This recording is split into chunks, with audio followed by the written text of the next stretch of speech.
I look around at the people that I rub shoulders with in this community, and there's a lot of people pursuing hope, but there aren't a lot of people who have found true hope that cannot be affected or changed by circumstances around them. Our desire is that the massive margin of people in our city, in our community, who right now find their hope in their job or in their relationships, that these people would find their hope in Christ's finished work on the cross.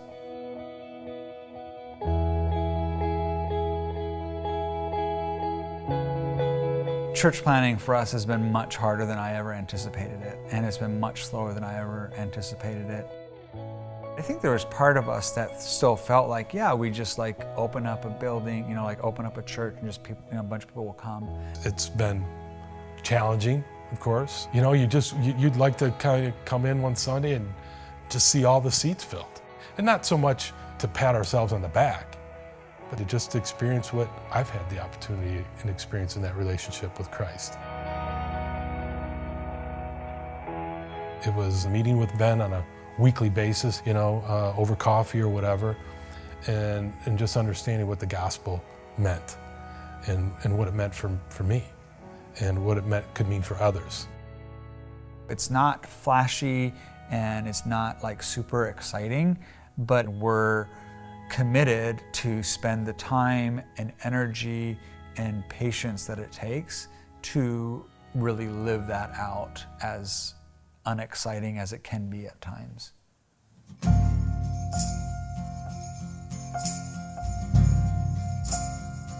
We'd kind of seen the process with Ben of deciding where they wanted to plant a new church. One night at dinner, he had asked us, do you want to move to Howell with us? So we talked and prayed a lot about it for a couple weeks, and then really decided, what are we doing with our lives?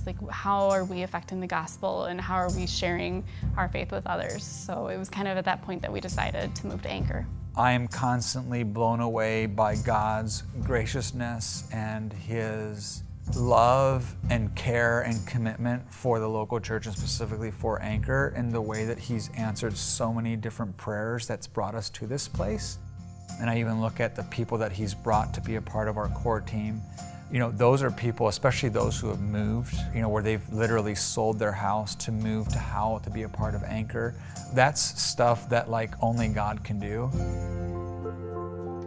It's been exciting to see people be willing to not commit to me or even to Anchor Church, but to commit to the fact that, because God has loved them and rescued them out of darkness, that they now want to go and be a part of the mission of pointing others towards Jesus and the hope that they've been shown. What was really kind of there was the transparency piece and just being gospel-centered. I love that we don't kind of pick and choose different parts of the Bible and, we don't really want to talk about that passage because that might make people uncomfortable. Just being literally honest with everything about the Bible, going through it verse by verse. We're trying to create genuine relationships that point people to Jesus, so that the mission of Anchor happens not just simply from a weekend service centrally, but it really happens in the context of individual people who are part of Anchor, who are missionaries on mission in their neighborhoods, in their blocks, and all throughout the city of Howell. I don't know what the next, what the next year, next 2, next 3, next 4 years of Anchor holds. But what I do know is God cares and loves us, and He has a desire for people in our community, in the city of Howell, come to know Him. And we're just praying that God would continue to bring people who don't know Jesus and people who have moved into our community and who love Jesus and want to be on mission.